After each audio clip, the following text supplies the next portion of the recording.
decision-making.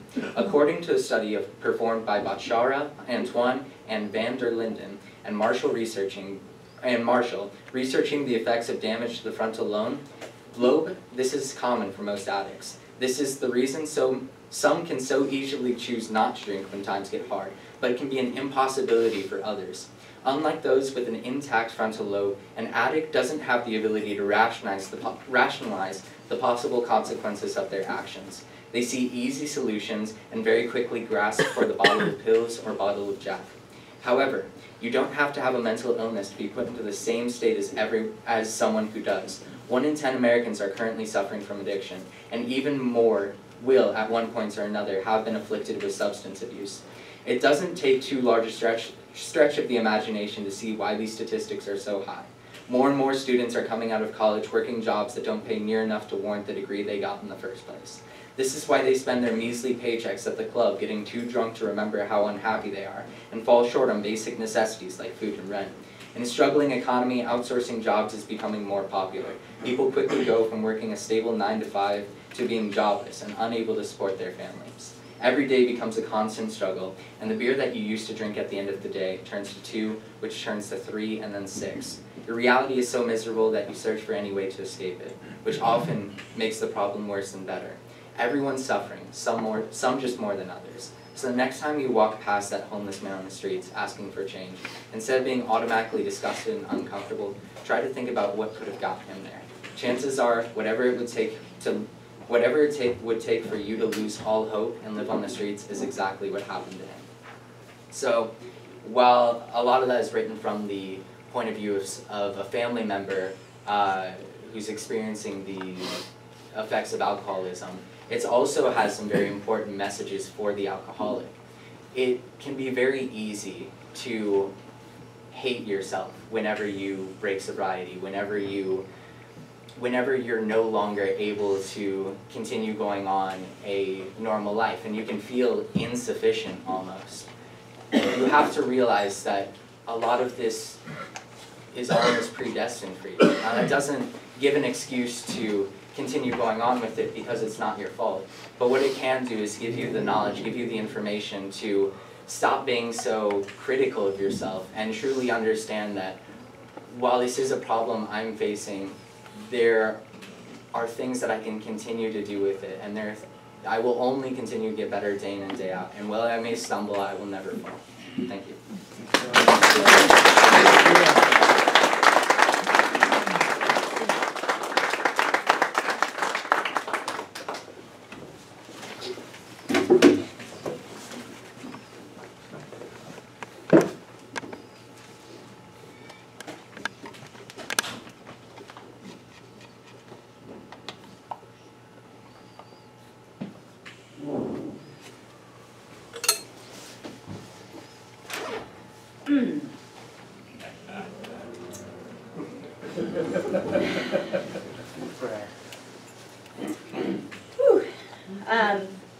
Get some coffee. Get some coffee. Yeah, I need a bunch of it, right? Forget about it. No, I mean, it's hard to hear, of course, but, my hopes is I have chosen to make my experiences, my journey, a public matter. I have a website, I have a book, I have a blog, I speak to people, and it is not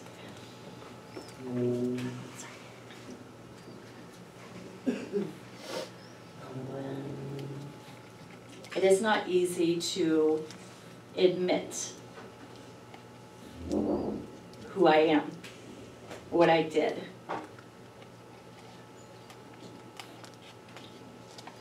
What I've been through, what I became.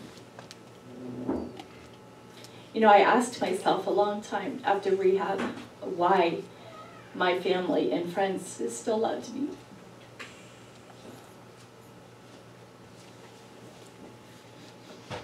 And I asked my son, after I'd been in recovery for about 3 months, and I said, son, I need to ask for your forgiveness. I'm very sorry.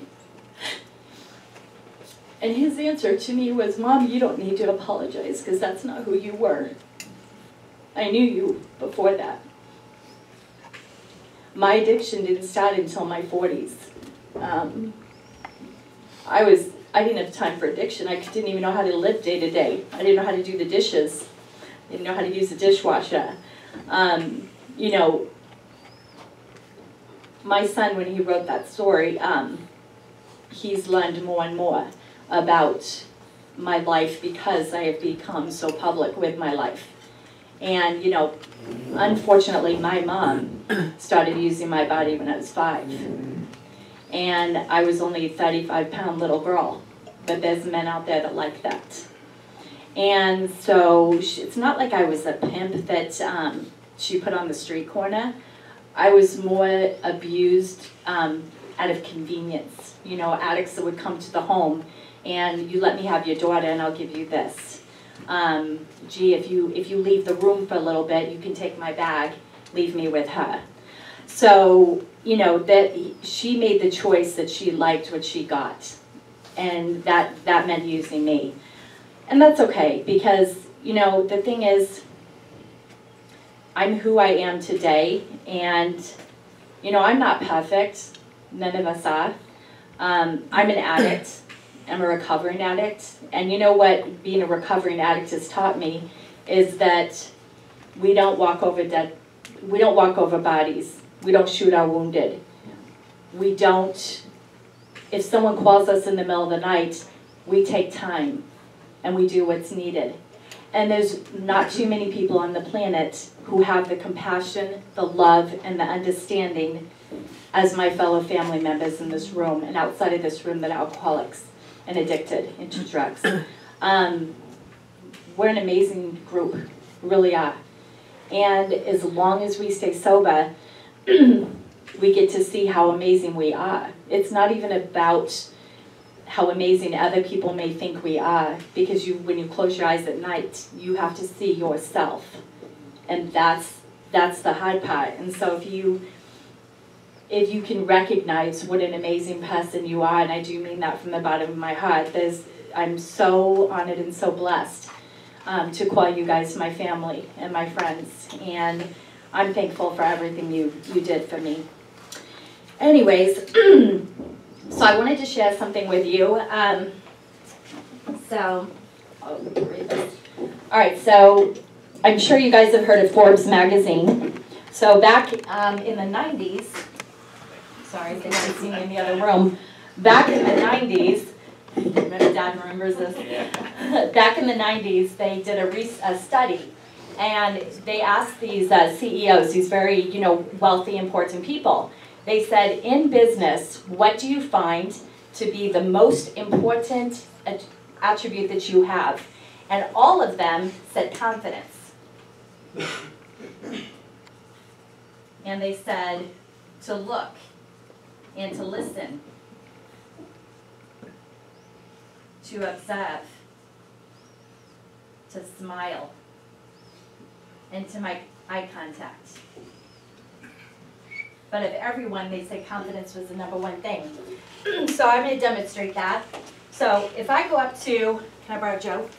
If I go up to Joe, right, and I says to him, hey, Joe, want to go eat a hamburger? Thank you. Right? If I say that, that's confidence. If I go up to Joe and go, hi, how are you? I don't know, maybe, right? So you can see how confidence is important in what we do in life. Because if you don't have confidence, where's the hamburger? A double or a single.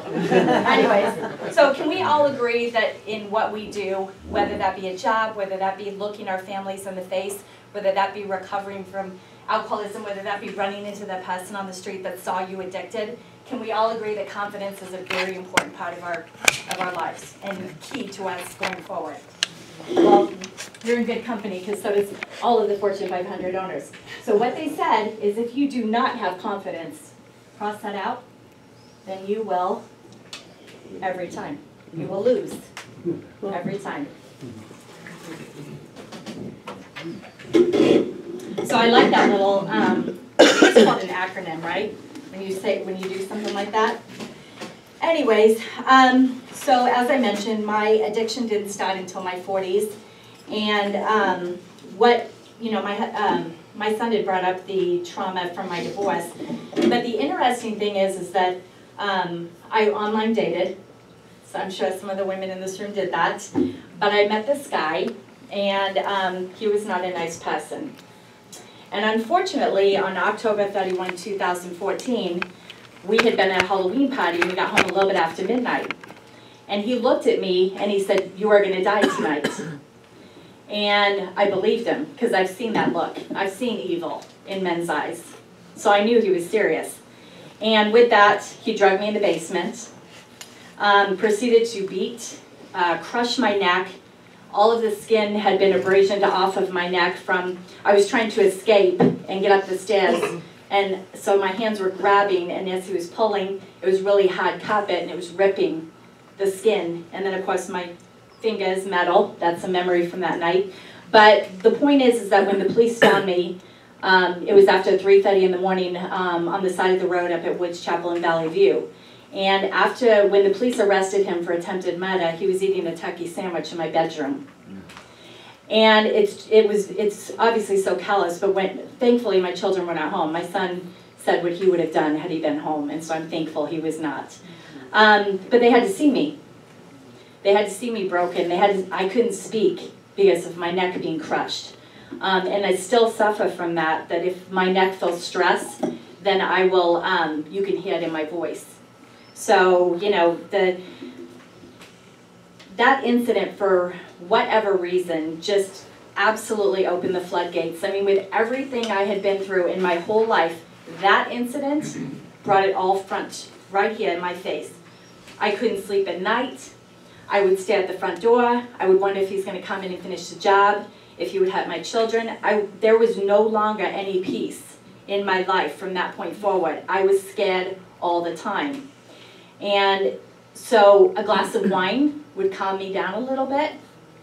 And then 2 would calm me down a little more. And before I knew it, my addiction was full rage. And the thing is that because I hated who I was, I hated what I did to my family, I hated that I didn't want to be my friend, I didn't want to be around me, I actively tried to remove myself from this earth, and it would not work. So what I can tell you is if it is not your time to go, you are not going to go. Because I had 6 doctors look at me in the eyes and tell me they don't have any medical explanation how I'm alive today.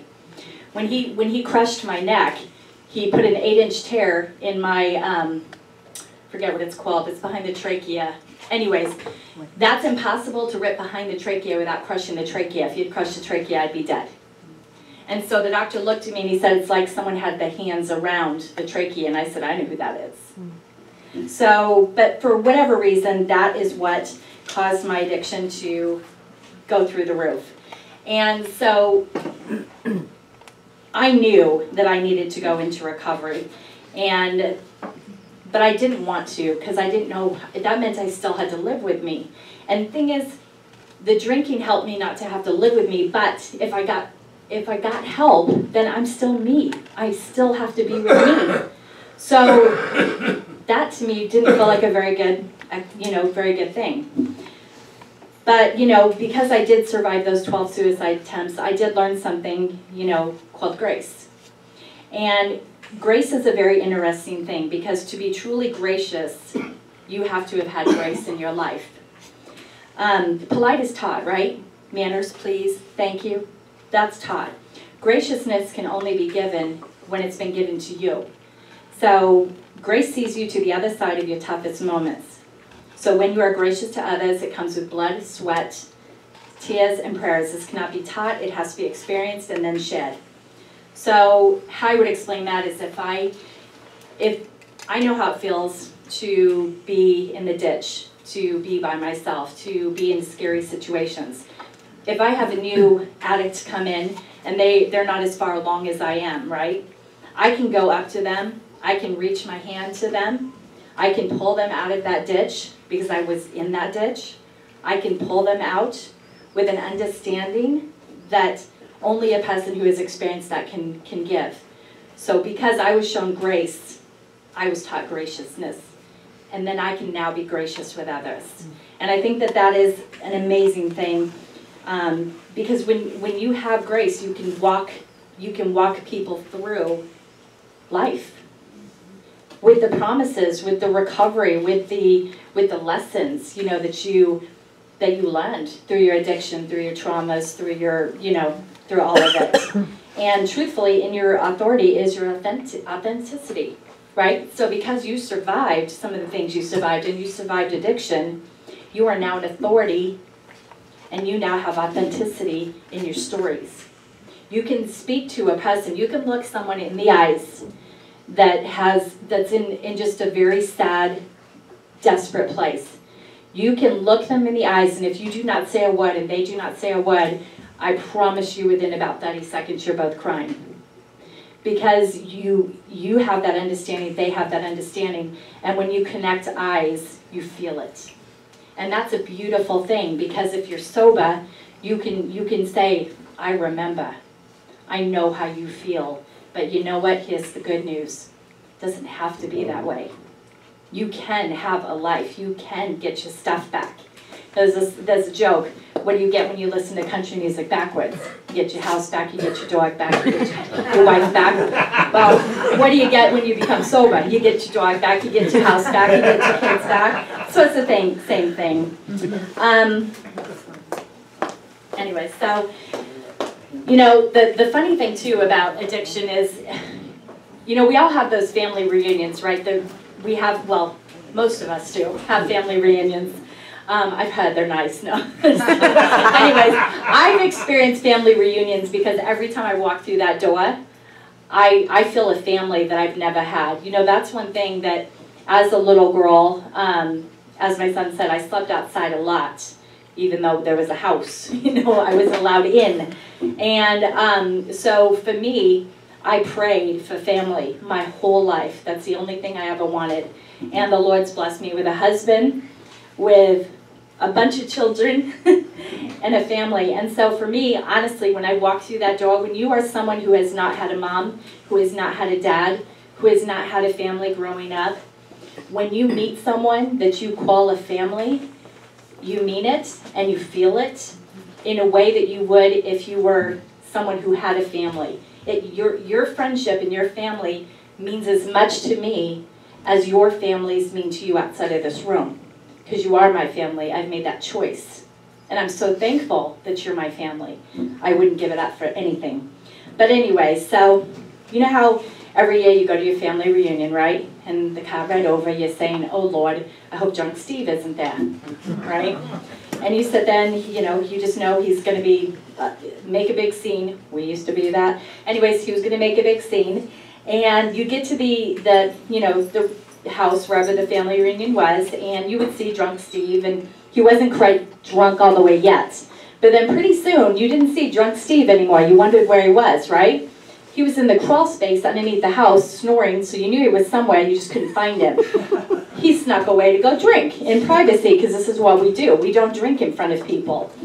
And so one year, you walk into the family reunion, right? Now you're in your addiction.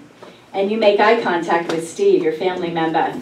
And you do that alcoholic handshake, where you make eye contact, you grab your bag and go, yeah. Right? You have that. And then pretty soon, you're drunk Steve, in the crawl space, covered in insulation, passed out, drunk, and you're now saying how stuck up your family members are because they don't like drunk Steve. Well, he's just a person. Well, that's what our addiction does. It changes the way we see things, and it makes us give away things that we once did not think was, you know, things we thought were important, like not going to a family reunion and passing out in the crawl space.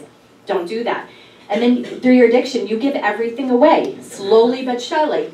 You become what you say you're going to hate. You give away your life, basically. So anyways, also, I don't know about you guys, but my family members had this bright idea that if they took my keys and wallet, this is the, you know, we go through this phase, right? They had this bright idea that if they take my keys and wallet, that I am not going to get drunk. And they go out that door, they wave at you, they say, see you tonight, you go, yep, see you tonight, gonna do great. The second that door closes, right, you go commando. And you're looking, you're not sure if they've driven away because it's daytime, so you crawl across the floor, take your finger, because you don't want them to see you looking through the blinds, right? You pop it open just a little bit, and you're not sure. Then there's those times where you're crawling across the floor to go do that, and they walk in because they forgot something. You're like, just doing some exercise. And they're looking at you like you're nuts because they know what you're doing. You're trying to get away with something. So we all have what's called tells. And when we are alcoholics, there's things that we do in our addiction. We think that nobody knows that we're drunk.